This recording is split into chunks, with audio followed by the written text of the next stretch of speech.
Bonsoir à tous.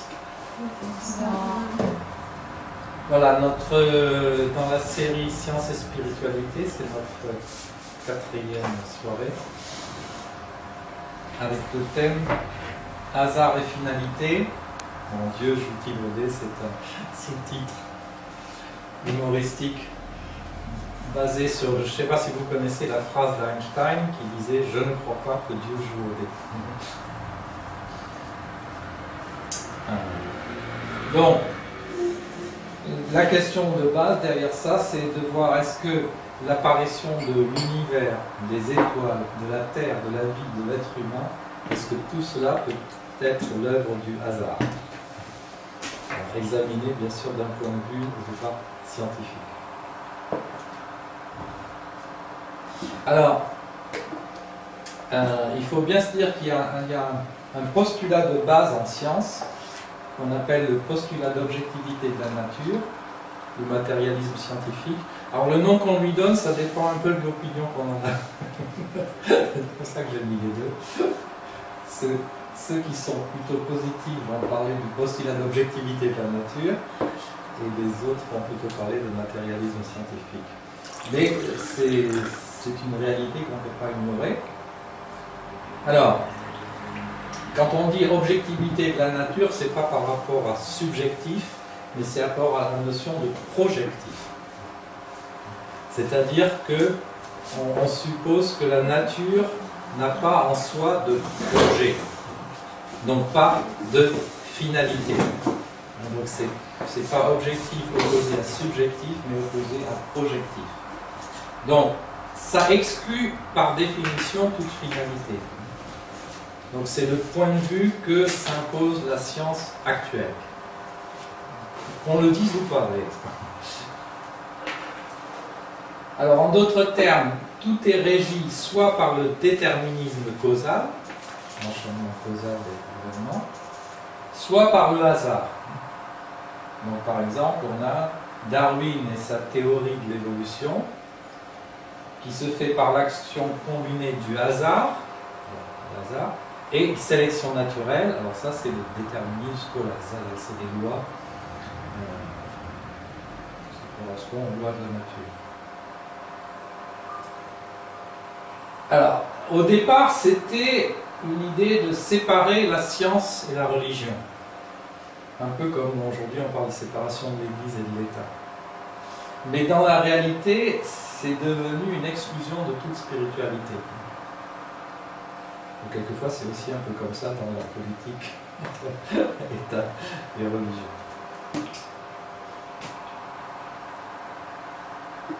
Alors, donc on vient de parler de la notion de tout est régi soit par le hasard, soit par le déterminisme. Donc on va revenir sur ces deux notions, hasard et déterminisme. Donc, jusqu'au début du XXe siècle, tout était considéré comme obéissant à des lois déterministes de la nature. Donc le hasard, à l'époque, c'était que la coïncidence de chaînes causales considérées qu'a priori comme indépendantes. Par exemple, il y a quelqu'un qui fait glisser, tomber un pot de fleurs, qui tombe par la loi de la gravitation, c'est un service causal. Il se trouve que je passe juste en dessous à ce moment-là, parce que je vais quelque part, il y a aussi un déterminisme, et la rencontre des deux va faire que je me prends le pot de fleurs sur la tête. D'une certaine manière, c'est un événement déterminé, mais c'est en même temps une coïncidence, donc on peut parler de hasard, parce que moi j'aurais pu passer une seconde avant ou après. Parce que les deux événements, a priori, ne sont pas reliés. Mais ils le deviennent à travers cet événement. Et donc ce déterminisme était une loi implacable qui ne laissait en fait plus de place au choix et donc au libre arbitre. Je ne sais pas si vous connaissez, il y a un certain Laplace qui disait si on connaît tous les paramètres de l'univers à un moment donné, on peut entièrement dire quel est le futur de l'univers, etc. Et alors à Napoléon qui lui demandait et Dieu dans tout ça, il disait sire, je n'ai pas besoin de cette hypothèse.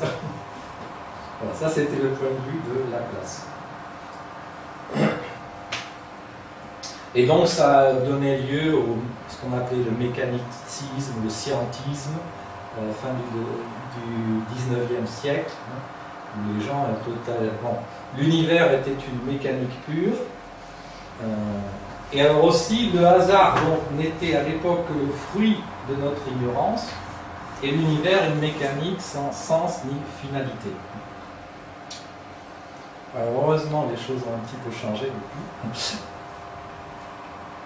Alors, qu'est-ce qu'il y a eu? Nouvelle donne. Alors il va y avoir 3 diapos sur la nouvelle donne, c'est-à-dire quels sont les nouveaux éléments. Alors, la première, c'est entropie et chaos. C'est-à-dire que là, on a, à travers l'entropie et le chaos, on a de nouveaux aspects qui font que le déterminisme pur et dur n'existe plus vraiment. Alors, pourquoi? Alors, déjà, la notion d'entropie elle-même permet de comprendre que tout n'est pas le fruit du hasard et du déterminisme. Alors, je ne sais pas si je l'ai... Voilà, si. Une définition, j'ai repris la dernière fois, donc j'avais parlé en détail de l'entropie. Cette fois-ci, je vais juste faire quelques rappels. Donc, un système isolé est un système dans lequel le niveau d'information baisse et le niveau de désordre augmente. C'est-à-dire, si j'isole un système, il n'y a aucun échange avec le reste de l'univers, eh bien la tendance va être à un désordre de plus en plus grand et à une perte d'information aussi. C'est comme si vous laissez une chambre sans la ranger, sans faire la poussière. Vous abandonnez une maison complètement, vous allez voir, au bout d'un certain temps, vous n'allez plus trouver que des ruines. Alors, dans l'univers, si on considère l'univers comme un système global, donc isolé, le désordre global ne peut qu'augmenter. Mais alors, dans cette hypothèse, si on remonte le cours du temps, on va retrouver un ordre de plus en plus important, puisqu'on ne peut aller que vers un désordre croissant. Donc l'entropie tend vers 0 ou l'ordre parfait, en remontant le temps. Alors, il y a donc finalement, on peut déjà en tirer une conclusion scientifique, pratiquement, sans parler même du Big Bang. Il y a donc forcément un commencement de l'univers, et ce commencement est très ordonné. Donc ça, c'est déjà presque une conclusion spirituelle à partir de données scientifiques pures.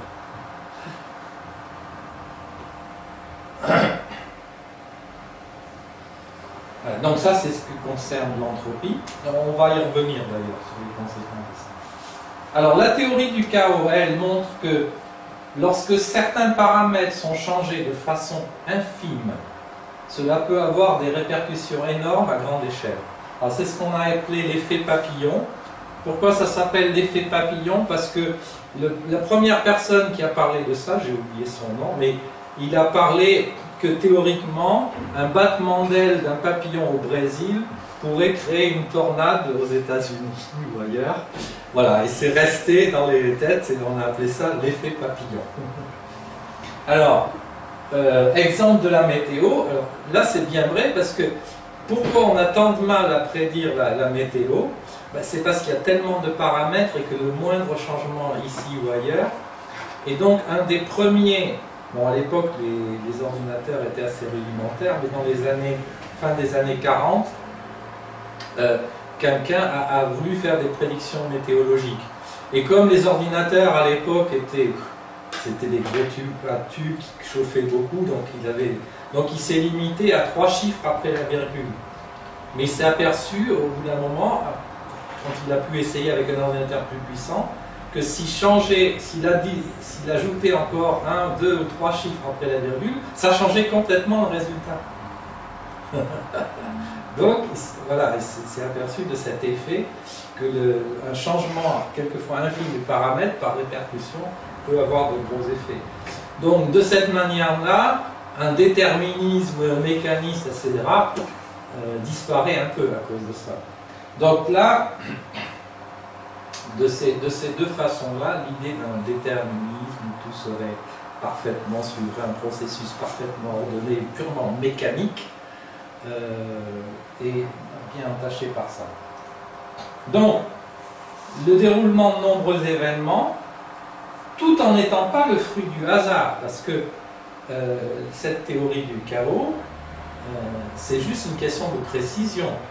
C'est pas que c'est quelque chose qui se passe au hasard, mais c'est parce que manque de précision ne peut être déterminé à l'avance, ce qui est une autre façon d'échapper à la tenaille hasard et déterminisme.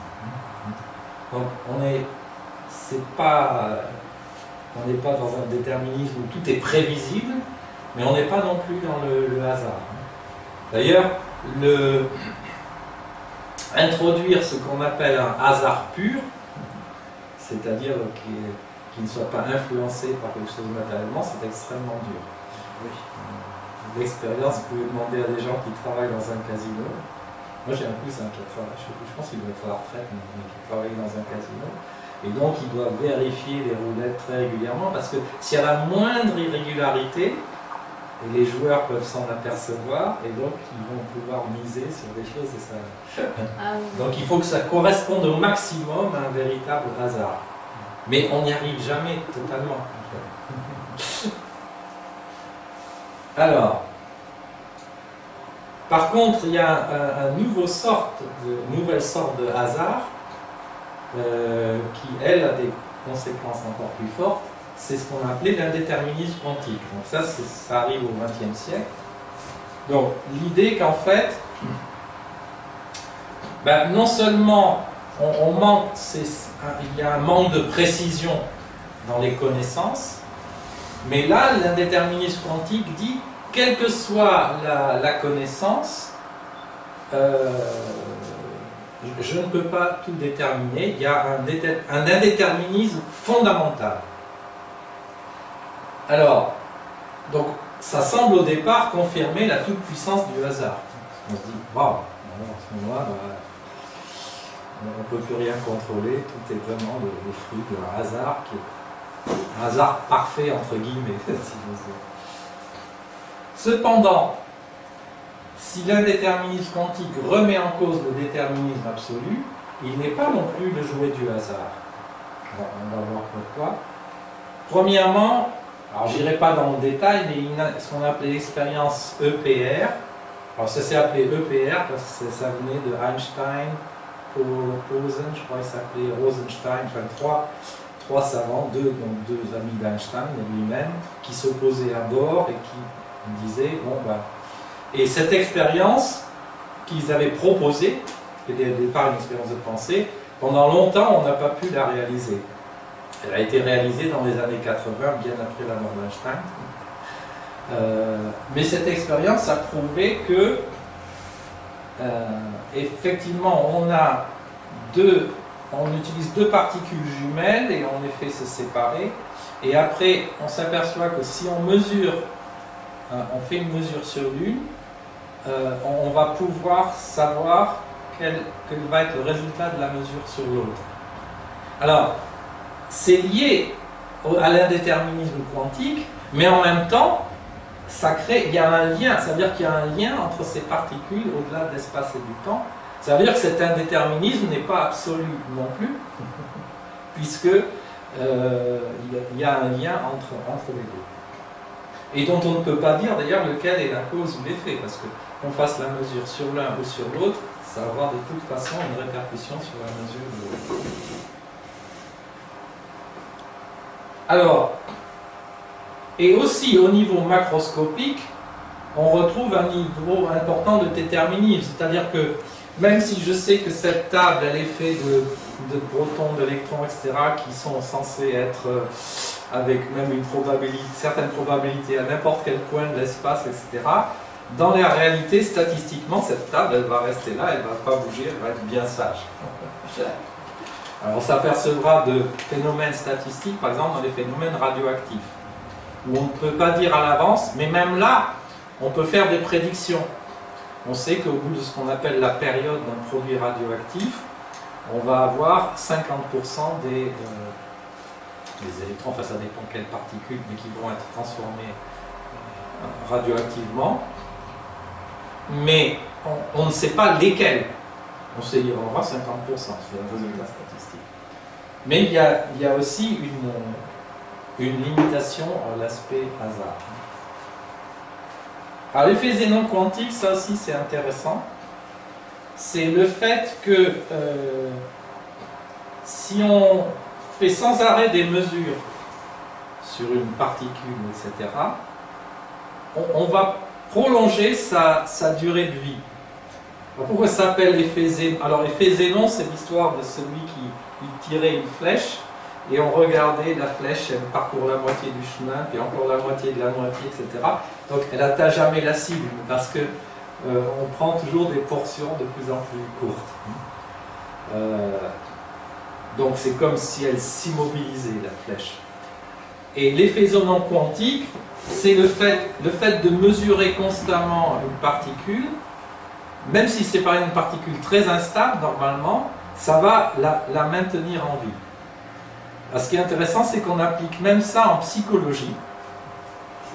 C'est-à-dire que, c'est un peu compliqué, mais en tout cas, on peut, pour aider les personnes à changer un comportement, à les habituer à un nouveau comportement, et plus elles vont répéter ce comportement, plus le changement sera réel.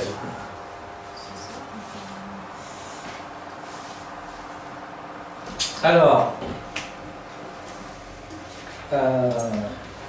là c'est un aspect encore plus fort de la physique quantique, c'est le fait que l'esprit humain peut avoir une influence sur les phénomènes probabilistes.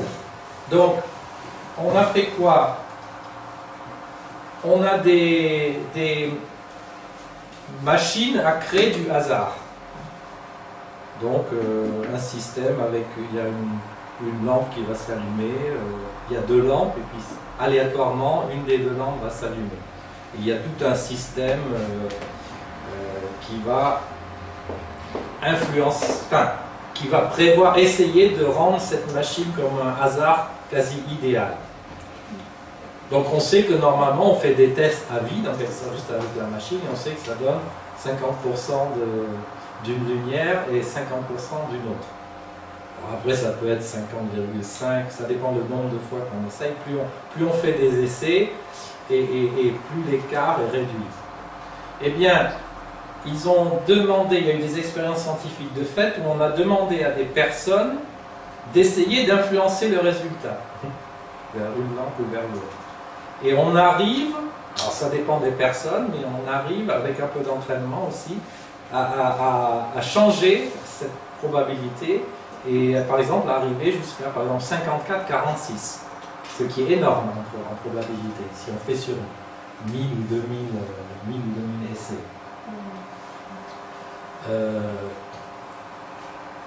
Donc, et au début, ils ont fait ça avec des gens qui étaient un peu médiums, etc., ou qui avaient des dons, mais après, ils ont vu que ça pouvait se faire avec n'importe qui, à la limite, avec un petit peu d'entraînement. N'importe qui était capable de faire ça. Donc, qu'est-ce que ça veut dire? Ça veut dire, je dirais spirituellement ou philosophiquement, ça veut dire avoir par mon esprit une influence sur ce qui normalement serait du hasard pur. C'est quand même intéressant comme résultat. Et alors, ce qui fait penser que la physique quantique pourrait être le lien entre notre monde physique et un autre niveau de réalité, permettant notamment le libre arbitre de l'être humain. C'est-à-dire que si je suis capable même d'influencer une machine, je dois pouvoir être capable d'influencer mon propre corps avec mon esprit. Parce que la question, c'est dans un monde purement déterministe, où notre corps physique est soumis à des lois 100% déterministes, il n'y aurait plus de place, normalement, pour un esprit, pour quelque chose autre que notre corps physique, d'agir sur nous-mêmes.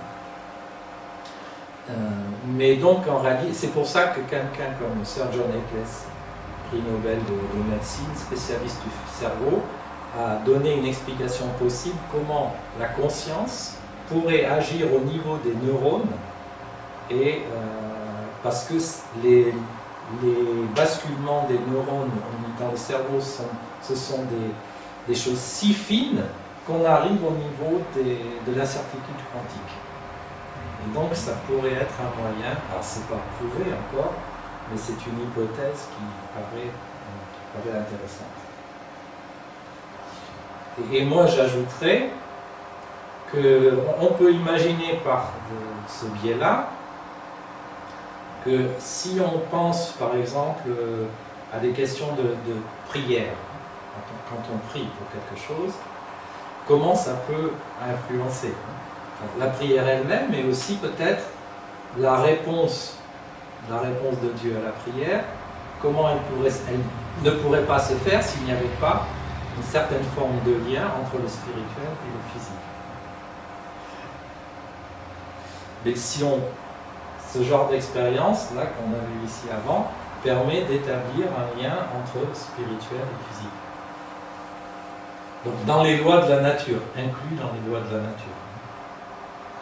Autrement dit, ça c'est presque mon hypothèse personnelle, c'est de dire, si le monde a été créé avec la physique quantique, c'est justement, non pas parce que Dieu joue au dé, mais au contraire, pour que Dieu ou l'esprit humain puisse agir sur ce monde sans enfreindre les lois fondamentales de notre univers. Ça c'est une hypothèse personnelle.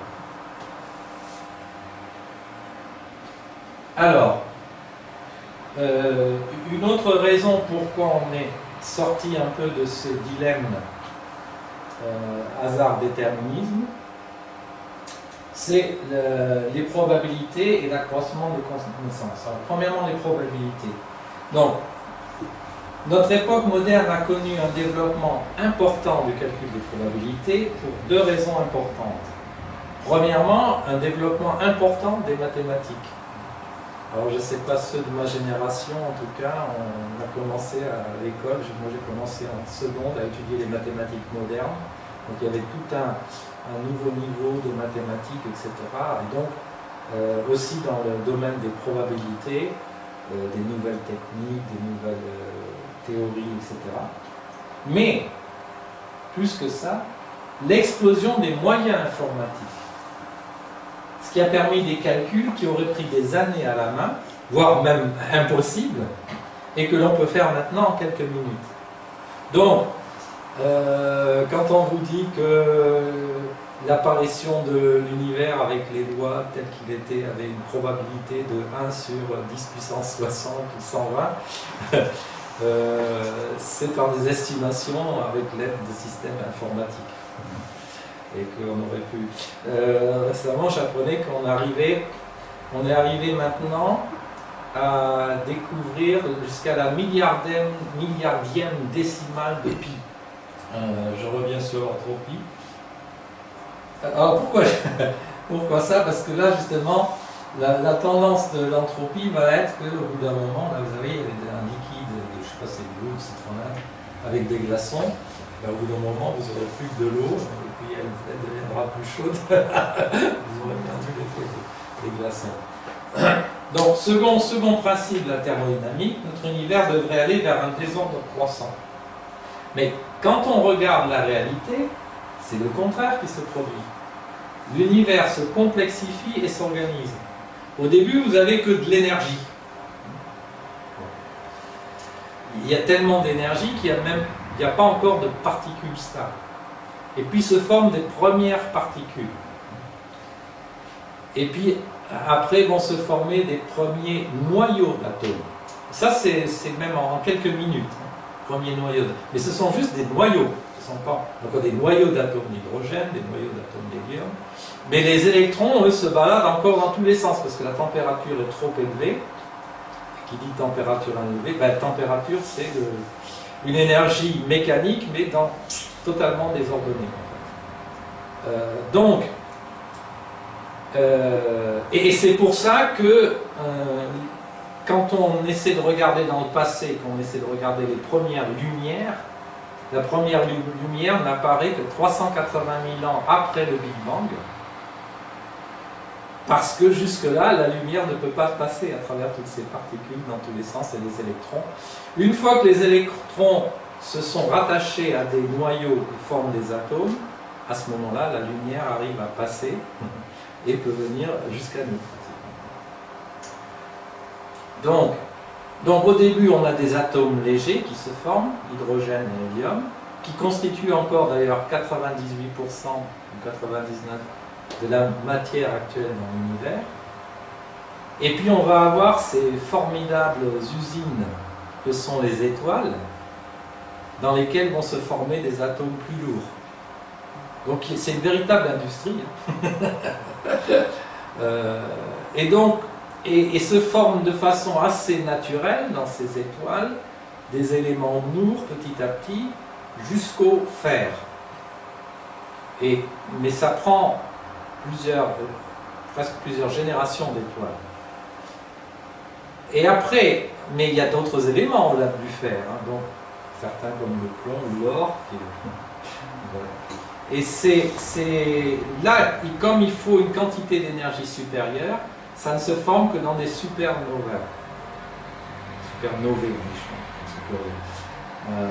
et dans une supernova, il y a une telle énergie, c'est la fin de vie d'une étoile, d'une grosse étoile, et qui retombe sur elle-même et rebondit, et il y a une telle énergie que se forment des particules plus lourdes, donc jusqu'à l'uranium. Après, au-delà de l'uranium, c'est des produits artificiels qu'on crée sur la Terre, mais qui ne se produisent pas de façon naturelle.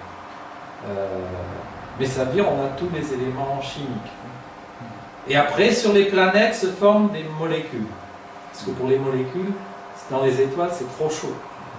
Donc au fur et ça se complexifie. Et après apparaissent les premières molécules organiques, et puis la vie, etc. etc. Donc quand on considère ça, on se dit, mince, attends, l'entropie, on devrait aller à 2 ordres croissants, et pourtant ça se passe en sens inverse. Quand même bizarre, non? Alors, l'ordre dans l'univers. Donc, le hasard et le Big Bang. Un ordre parfait, pour l'interrogation. Alors, donc, on reprend dans tous les échanges d'énergie, une partie se dissipe sous forme de chaleur, c'est ça le principe de l'entropie. Donc l'énergie a tendance à se transformer en agitation désordonnée, mesurée par l'entropie, c'est ce qu'on a vu, c'est juste un rappel. Au moment du Big Bang, l'entropie de l'univers était nulle ou très faible. Conclusion, au moment du Big Bang, il y a une très grande énergie, parce qu'on constate aujourd'hui une énergie énorme dans l'univers, ne serait-ce parce qu'il y a une masse énorme que l'énergie correspondant à 1 gramme de matière, c'est plus puissant que la bombe de Hiroshima. Et donc, cette énergie est forcément très ordonnée. Et on va voir justement, il y a des paramètres très précis. Alors, un équilibre subtil justement, parce que il fallait que tout... On a parlé tout à l'heure de la théorie du chaos, et un changement infime des paramètres peut tout changer. Ben, c'est exactement ce qui s'est passé, c'était ça la question au Big Bang. Et ce qu'on a appelé le réglage fin, en anglais fine-tuning, que même des gens comme Stephen Hawking, qui déclare dans son dernier livre qu'il n'y a pas d'architecte dans l'univers, doit reconnaître qu'il y a un réglage fin à notre univers. Donc, si l'univers a pu se développer jusqu'à donner naissance aux étoiles, aux planètes, à la vie, c'est pour des raisons précises. Alors, premièrement, donc, les lois fondamentales et les paramètres initiaux de l'univers ont rempli certaines conditions très précises. Alors, par exemple, la vitesse d'expansion de l'univers et la densité critique. On s'est d'ailleurs souvent posé la question, on a vu qu'on était à la limite entre un univers, pendant longtemps on n'a pas su d'ailleurs, est-ce que l'univers allait continuer à s'étendre indéfiniment ou est-ce qu'il allait se rabattre sur lui-même. Bon, aujourd'hui on a découvert que l'expansion s'accélère, donc il paraît, en science on est toujours prudent, mais il paraît très improbable qu'on ait un big crunch, c'est-à-dire que l'univers se rabatte sur lui-même, puisque l'expansion qu'on pensait se ralentir, en tout cas, est en train, au contraire, de s'accélérer. la charge du proton et de l'électron, ça paraît tout bête, mais s'il y avait la moindre différence de charge entre le proton et l'électron, eh bien, l'univers ne pourrait pas fonctionner. C'est une égalité vraiment rigoureuse, dont on ne connaît pas l'origine, puisqu'en plus, l'électron c'est une particule élémentaire, le proton n'en est même pas une. Il est formé de quarks, qui ont eux-mêmes une charge de 2 tiers et moins 1 tiers de l'électron. Pourquoi, comment Donc il y a là aussi quelque chose. Et en plus, ils ont des masses extrêmement différentes. Un proton pèse 1800 fois plus lourd qu'un électron. La masse du proton et du neutron. Il y a une légère différence entre la masse du proton et du neutron. Le neutron est un peu plus lourd. Mais cette petite différence fait que ça a permis cette construction ça permet une stabilité, sachant que le proton est de loin le plus. Proton et électron sont très stables. Le neutron un peu moins. La très légère inhomogénéité du rayonnement de fond cosmologique. Alors ça c'est une découverte récente en plus. Déjà on a eu le satellite Kobe, mais avec le dernier satellite, le satellite Planck, on a découvert que le rayonnement de fond, il y avait des petites différences de température. Alors à l'image on les amplifie, mais les différences d'homogénéité sont de l'ordre 10 puissance moins 6 ou 10 puissance moins 7 degrés. Donc c'est vraiment infime. Je crois que c'est Trinsantian qui disait ça correspond à la différence de température sur la Terre si on allume une allumette sur la Lune. Quelque chose comme ça. C'est vraiment infime. Mais ça répond à beaucoup de questions parce que justement, pour que l'univers se constitue tel qu'il était, il fallait à la fois que ce soit très homogène, mais pas 100% homogène. Pourquoi? Parce que si c'était 100% homogène, eh bien rien n'aurait pu se former. Il n'y aurait pas pu. Si c'était trop égal, il n'y aurait pas eu de formation, de groupement sous l'effet de la gravité d'endroits. Et si ça avait été trop inhomogène, on aurait eu comme des grumeaux, des gros grumeaux dans la soupe. Il fallait, comme dans la soupe, un bon équilibre, de morceaux assez faibles, pas trop gros, pas trop. Sinon, ça n'aurait pas marché. Donc les étoiles n'auraient pas pu se former dans le deuxième cas, si c'était trop homogène. Alors, ça c'est le point de départ, surtout les éléments de départ. Et c'est que quelques-uns, on peut citer plein d'exemples. Enfin, mon but n'est pas de faire une liste complète. Alors, certaines caractéristiques ont permis une évolution progressive qui fait que, tout en créant les éléments nécessaires à la vie, l'univers a conservé en grande quantité les éléments issus du Big Bang. Autrement dit, j'ai dit tout à l'heure que jusqu'au fer, tout se formait de façon naturelle, mais il y a des petites barrières ici et là. Donc, notamment je vais noter là, oui. Alors d'une part, il y a l'intensité de la force nucléaire. Si la force nucléaire, c'est la force des bombes H, qu'on appelle les bombes à hydrogène en fait. Si elle avait été trop forte, ça fait comme une bombe H. Les étoiles auraient d'un seul coup libéré toute leur énergie. Si elle était un peu plus faible, il n'y a pas d'allumage. L'allumage ne se fait même pas. Donc, là aussi, c'était un réglage hyper précis, on va dire. Et donc, qui a permis que les étoiles puissent s'allumer et durer.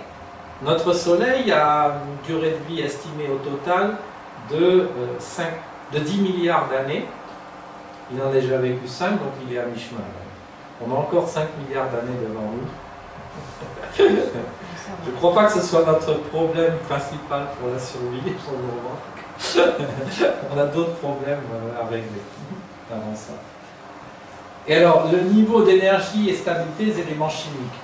Alors, notamment, pourquoi il y en a encore? Si tout se transformait automatiquement jusqu'au fer, parce qu'on a un niveau d'énergie qui fait que bon, ben, ça peut se faire de façon naturelle, eh bien tout deviendrait du fer, mais c'est pas le but. Il faut qu'il y ait une diversité des éléments. Donc, notamment le beryllium, c'est le quatrième élément, après hydrogène, hélium et lithium. Il est plutôt instable. Donc il bloque un peu les étapes suivantes. Heureusement, donc ça se produit que de temps en temps, de passer à l'étape suivante. Ce qui fait qu'on a une proportion qui est intéressante, qui va servir à former des planètes, d'autres produits. Carbone et oxygène, les deux sont très importants. On a besoin d'oxygène, mais notre corps est aussi plein de carbone sous toutes ses formes. Donc leurs niveaux d'énergie sont très proches l'un de l'autre, de façon à ce qu'il y ait un petit peu de carbone qui se transforme en hydrogène, pas trop, et suffisamment quand même. Enfin, c'est très bien calculé. Et le rapport des interactions fondamentales. Par exemple, la force de gravitation est 10 puissance 40, c'est astronomique, fois plus faible que la force électromagnétique.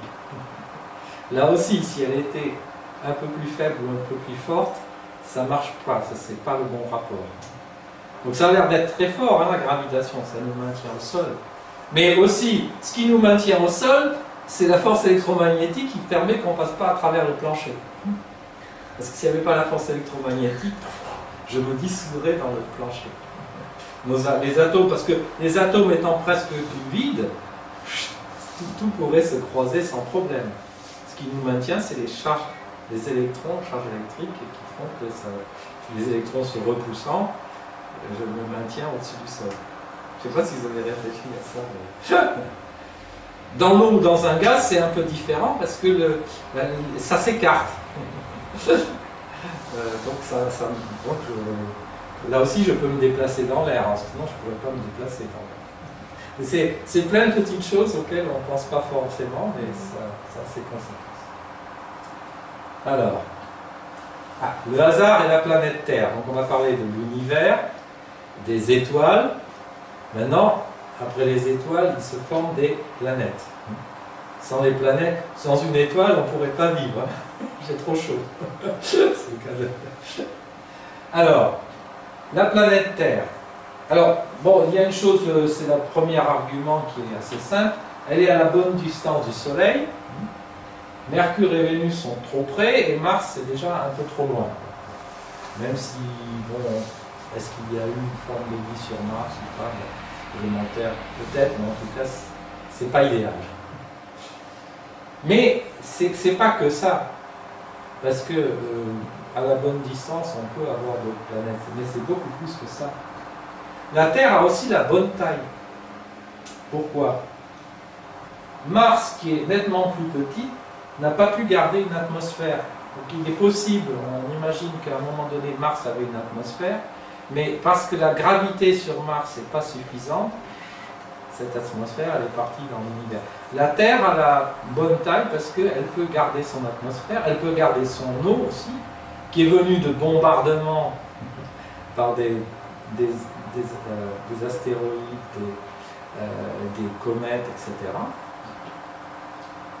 Et aussi bien l'atmosphère que l'eau était indispensable à la vie. Sans atmosphère et sans eau, la vie n'aurait jamais pu commencer. Donc la Terre a pu retenir une grande quantité d'eau, une atmosphère riche en oxygène. Son champ magnétique terrestre la protège des radiations nocives. Quand on va se balader dans l'espace, c'est récemment, je voyais le film des 4 Fantastiques. Donc bon, l'histoire des 4 Fantastiques, c'est qu'ils sont irradiés justement dans l'espace, c'est pour ça que ça a des anomalies. Mais c'est bon. Alors le film c'est fantaisie, mais je veux dire, l'idée qu'on puisse être facilement irradié dans l'espace, elle n'est pas fantaisiste. Mais la Terre, grâce à son champ magnétique, on est protégé de ces fameuses éruptions solaires, etc. Elle est également relativement à l'abri des astéroïdes. Alors, il y a eu une période où la Terre était extrêmement bombardée. Et ça a été nécessaire, cette période. J'y reviendrai tout à l'heure. Ah, notamment pour apporter justement l'eau et des éléments venus de l'espace. Mais maintenant, on est relativement à l'abri. Le champ magnétique aide aussi à ça, aussi l'atmosphère qui va dissoudre les éléments les plus fins, va les dissoudre. On a aussi une protection grâce à Jupiter. Jupiter est une tellement grosse planète qui est un peu loin, mais derrière Jupiter, il y a la ceinture d'astéroïdes, etc. Mais comme Jupiter exerce une attraction beaucoup plus forte que la Terre, elle peut récupérer le plus gros des ennemis. Donc on a un grand frère là. On est un peu à l'abri. En même temps, il y a eu une catastrophe au début de l'histoire de la Terre, où la Terre a été frappée par une autre planète, je crois à peu près de la taille de Mars, donc plus petite que... Et ce qui a donné naissance à la Lune. Au début, il y a quelques années, on ne savait pas encore. Maintenant, on sait pertinemment. Et la Lune joue un rôle extrêmement important. Pourquoi? Parce que, contrairement aux autres planètes, la Terre va tourner autour de son axe de façon assez régulière. On a un pôle nord qui reste au nord, en quelque sorte, dans l'espace, et un pôle sud qui reste au sud. Les autres planètes peuvent faire des rotations dans n'importe quel sens. Imaginez les saisons dans une telle planète, et aussi le rythme, parce qu'on dit, bon, on est aussi à la bonne distance, et par rapport à la masse de la Terre, pour que on le tourne la Terre autour du Soleil en un an. Vous allez sur Uranus, Neptune, Pluton, ça met 350 ans pour faire le tour. Donc là, vous avez des saisons plutôt longues. Du mal à faire pousser. En admettant qu'ils aient la bonne température, on peut imaginer avec un plus gros soleil, une étoile énorme, donc qui chauffe suffisamment loin, mais le temps de rotation serait pas bon. Donc il y a plein de paramètres, c'est pas juste la bonne distance de ce point de vue-là. Alors, les positions relatives de la Lune et du Soleil permettent une alternance régulière des saisons. Donc, il y a le fait que on a des saisons au cours d'une année, donc c'est pas mal comme rythme. Et en même temps, la Lune stabilisant l'axe de la Terre, comme il tourne autour du même axe. D'ailleurs, c'est intéressant, c'est que presque toutes les planètes sont à peu près dans le même axe autour du Soleil. Mais avec des variations quand même. À chaque fois, ça change un petit peu. Aussi le fait que la Terre, c'est une ellipse, comme toutes les ellipsoïdes, puisque ça bouge, mais très peu excentrée. Mais il y a des planètes où ça peut être beaucoup plus excentré. Mais là aussi, du point de vue saison, avant les êtres très proches, bien très loin, ça fait une sacrée différence de température. Alors, donc tout ça, c'était des conditions favorables à la vie, à l'éclosion de la vie. Mais des conditions nécessaires, mais pas suffisantes. Ça, c'est les conditions des physiciens. Et maintenant, on arrive dans la biologie. Alors, je ne suis pas un spécialiste, je ne vais pas aller dans le détail là, de la biologie, mais quand même. Donc, les conditions que nous venons de voir ont favorisé le développement de la vie, en particulier dans des océans riches en matière organique. Alors, ça, on sait faire. Enfin, on sait faire. On sait qu'on a pu reconstituer en laboratoire à peu près les conditions d'origine de la Terre, et on a vu qu'on pouvait créer de la matière organique. On a crié un peu vite, Eureka, c'est bon, c'est tout bon, on sait comment la vie a commencé.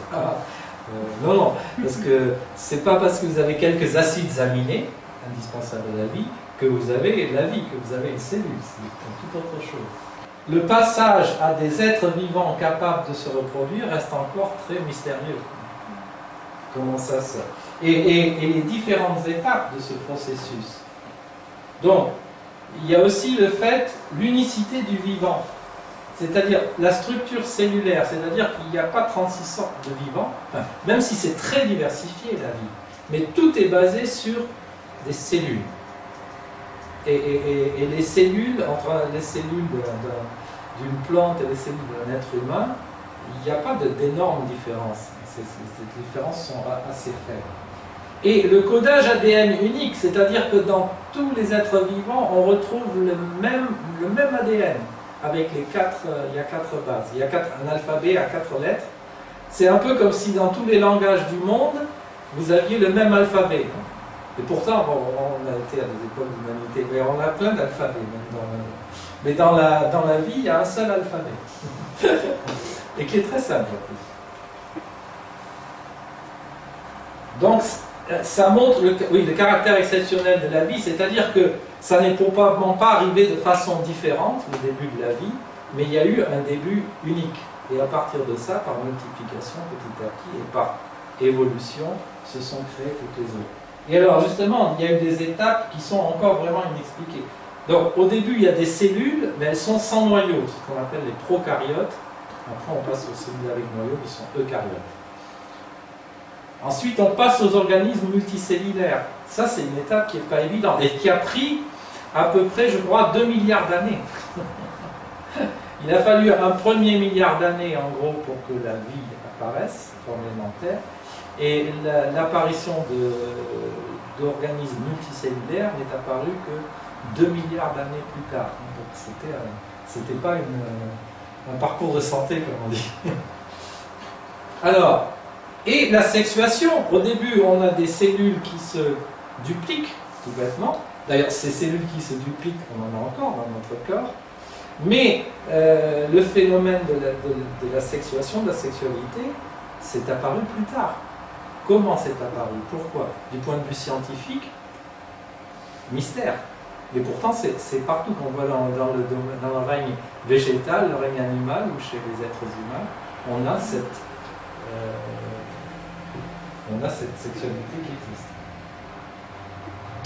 Donc, la vie, comme la matière, n'a cessé de se complexifier et de s'enrichir, faisant preuve à la fois d'une unité et d'une diversité difficilement explicable par le hasard.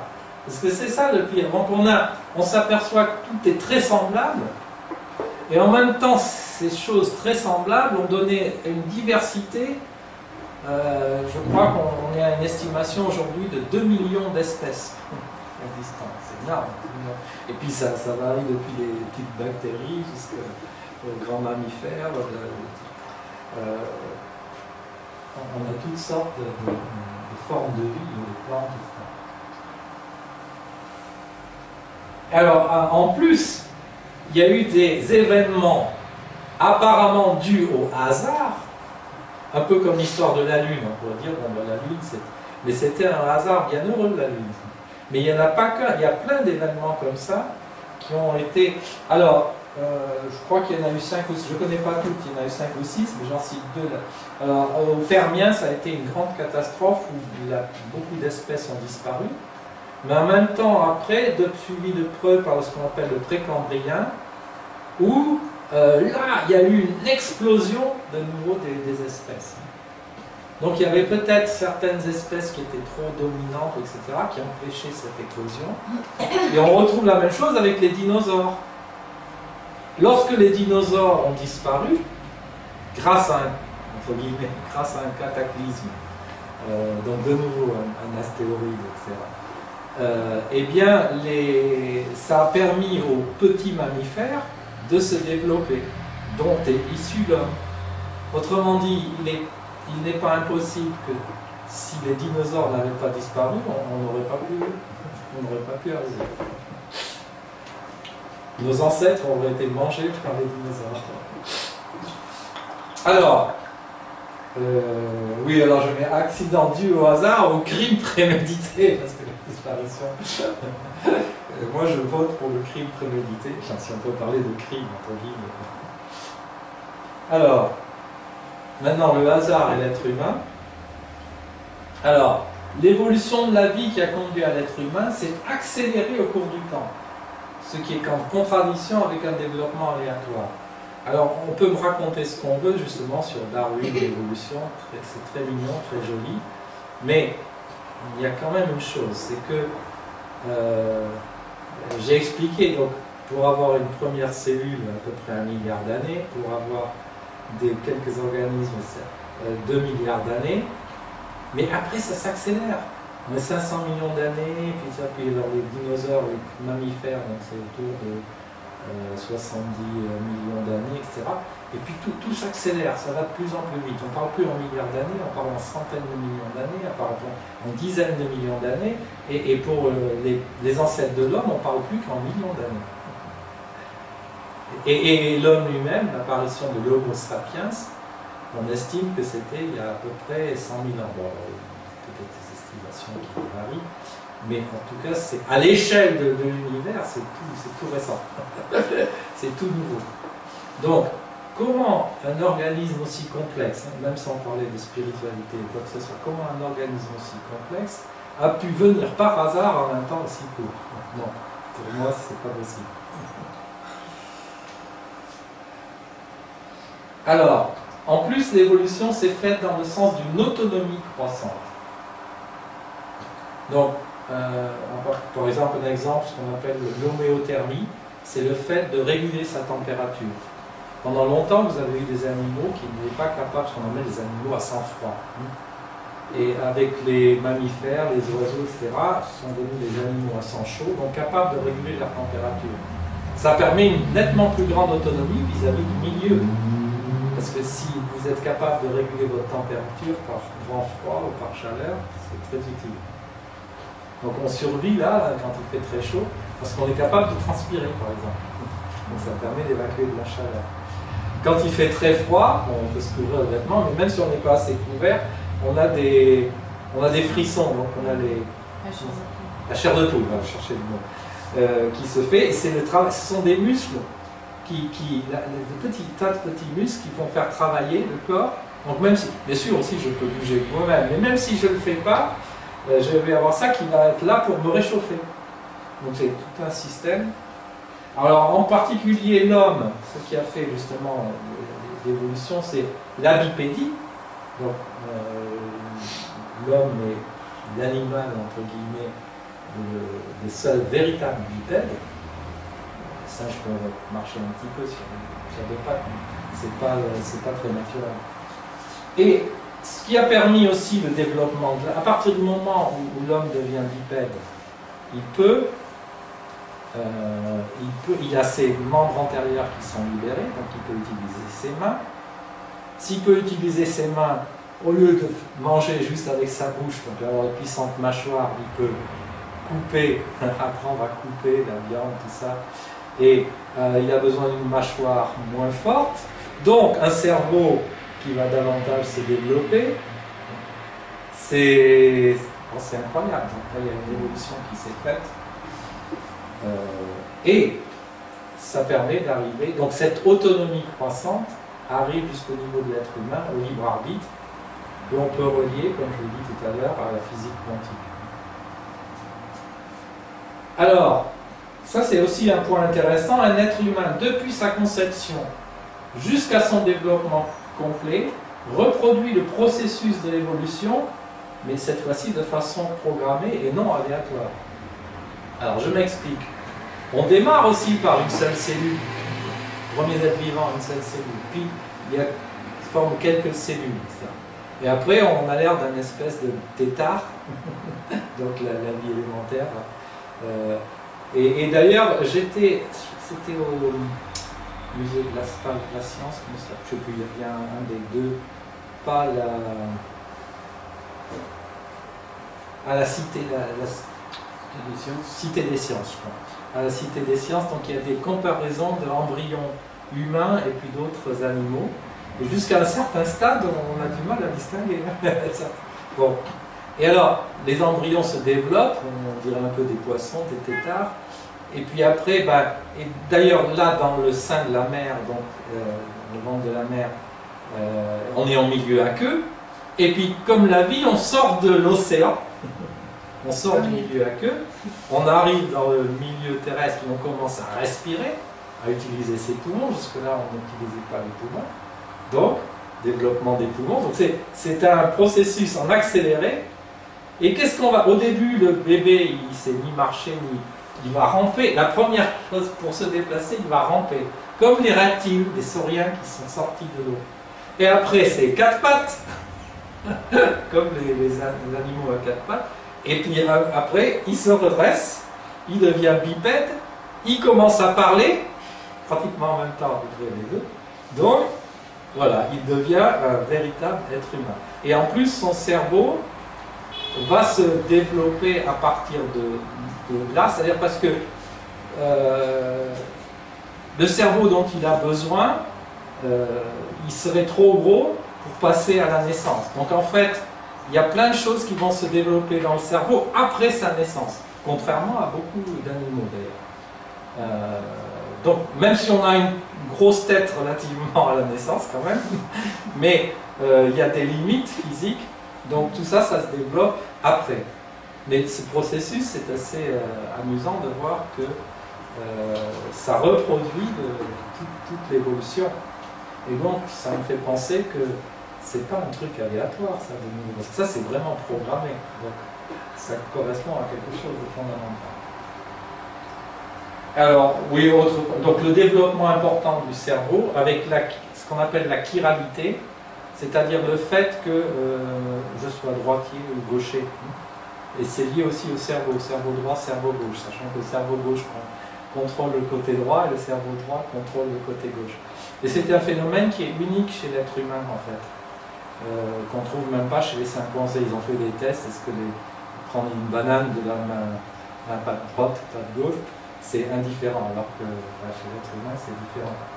Et donc, cette chiralité du cerveau aussi permet, en différenciant les fonctions du cerveau droit et du cerveau gauche, permet une utilisation optimale du cerveau en plus. Parce qu'au lieu d'avoir des fonctions similaires ou symétriques, il y a une différence. Ah oui. Non. Mais si, je suis bientôt à la fin. Voilà. C'est la dernière diapo. Tu vas arriver à la fin. Alors, quelle conclusion? Bon, brièvement, on en a déjà vu beaucoup, je vais juste résumer. Donc, les probabilités que l'univers, avec son développement jusqu'à l'être humain, soit survenu par hasard sont extrêmement faibles. Alors, pour l'univers, les bons paramètres, une science 10 puissance 60. Pour donner une idée de ce que ça veut dire, il dit, vous prenez un arc et une flèche, vous tirez vers une cible située à l'autre bout de l'univers de 1 cm². Non, et vous ne savez même pas où est la cible, vous tirez au hasard et vous la touchez. Voilà à peu près la probabilité qu'au Big Bang, on ait les bons paramètres. L'apparition de la vie aussi, c'est de l'ordre de 10 puissance 120 ou plus, sachant qu'il y a 10 puissance 80 protons d'estimation dans l'univers observable. Donc, une chance sur de trouver la bonne particule dans tout l'univers. Alors, la physique quantique, on a vu aussi, permet une autonomie et donc la liberté du vivant, donc ce qui est compatible avec une vision finaliste, une idée qui est finalité. Cette autonomie qui va jusqu'à influencer, avoir une influence de l'esprit sur des résultats statistiques, on a vu ça tout à l'heure aussi, de machines aléatoires, et donc influencer sur l'évolution du monde matériel en général, donc induire une finalité, c'est-à-dire que l'homme est capable d'ailleurs, de toute façon, ça c'est les résultats de tests, mais même de façon générale, l'homme utilise la planète, alors quelquefois pas toujours de la bonne façon, malheureusement, mais en tout cas, il a ce pouvoir. Et les lois même de l'univers, ça j'en ai pas encore vraiment parlé, mais ça fait partie. Avec leur caractère universel, elles n'ont pas pu surgir par hasard. Parce que quand on dit, bon, l'univers a commencé par hasard, mais les lois de l'univers, elles viennent d'où? Ces lois précises avec l'électromagnétisme qui fonctionne en 1 divisé par le carré de la distance, la gravitation aussi tient par hasard aussi le même type de loi, etc. D'où viennent ces lois? Et en plus, justement, l'astrophysicien Trinh Shantion dit, on dit des lois qu'elles sont universelles, donc elles sont omniprésentes, c'est-à-dire elles sont valables dans chaque point de l'univers. Elles sont éternelles, c'est-à-dire elles étaient valables il y a des milliards d'années, elles seront valables dans des milliards d'années. Elles sont absolues dans ce sens. Donc il dit, on attribue les lois en fait les mêmes caractéristiques qu'à Dieu lui-même. Donc en fait, est-ce que ces lois ne sont pas justement l'expression ou le reflet de Dieu tout simplement? Voilà, donc si l'univers n'a pas commencé par hasard, il ne s'est pas développé non plus par hasard, il doit avoir une finalité, et dans laquelle l'être humain est appelé à jouer un rôle important. Voilà, c'est ça, je terminerai là-dessus.